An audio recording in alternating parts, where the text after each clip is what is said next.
Jorgito tenía ademanes que le molestaban, pero a veces reaccionaba de una forma tan viril que ella se excitaba levemente. El problema era que Jorgito parecía querer ocultar su hombría todo el tiempo, y esas reacciones eran muy escasas.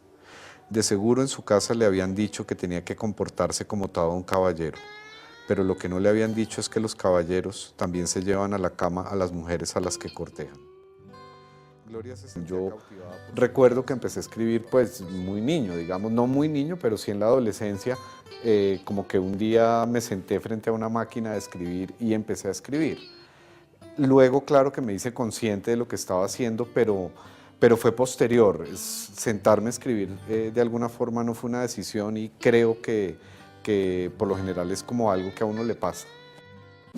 Me es muy agradable remitir a usted el manto o axo de la reina mujer de Atahualpa que he podido conseguir como un monumento de antigüedad digno del Museo de la Capital de Colombia y mucho más digno. Esta carta y muchas otras cartas siempre en un registro de trofeos de la nación, de victorias, de sacrificios y de luchas.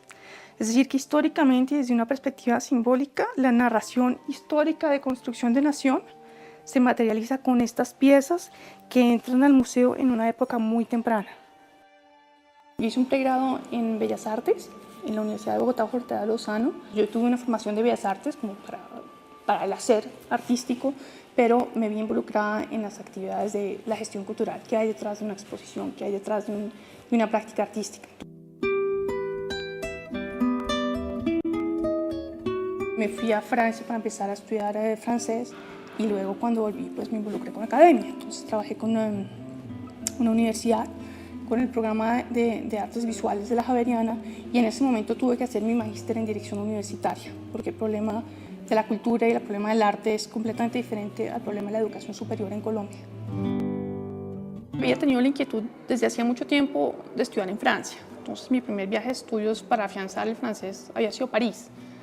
Desde luego tenía esta ilusión, ¿no? Por Ciudad Luz, pero además por la cultura francesa, la tradición en museos, la tradición en historia del arte. Entonces cuando tomé la decisión de salir, evidentemente la meta o el destino iba a ser París. Yo no quería hacer un edificio, no quería diseñar un hospital, un colegio, o un estadio, o desarrollar un proyecto urbano, a pesar de que me gustaba, sino que quería, a través de la fotografía, estudiar el espacio, hacer un aporte a la arquitectura desde la fotografía. Decidí estudiar arquitectura. Pensaba que la arquitectura tenía esa posibilidad de desarrollar la fotografía, el diseño, la pintura, y sentía que como fotógrafo y diseñador no podía ser arquitecto. Al mismo tiempo que hacía mis maquetas y construía en la mesa de dibujo los planos y desarrollaba los proyectos, aprovechaba y hacía fotos de unas maquetas pequeñitas que yo mismo construía y fotografiaba con soldaditos. Y eso me empezó a abrir un campo en el medio artístico colombiano.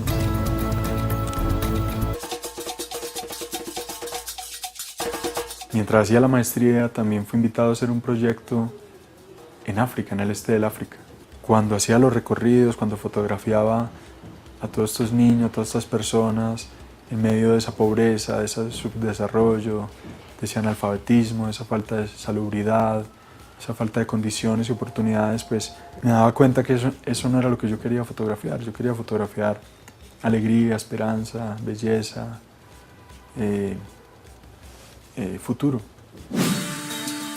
Aplicar a las becas crédito de Colfuturo en 2 oportunidades y hacer esa inversión ha sido la mejor inversión que he hecho en mi vida.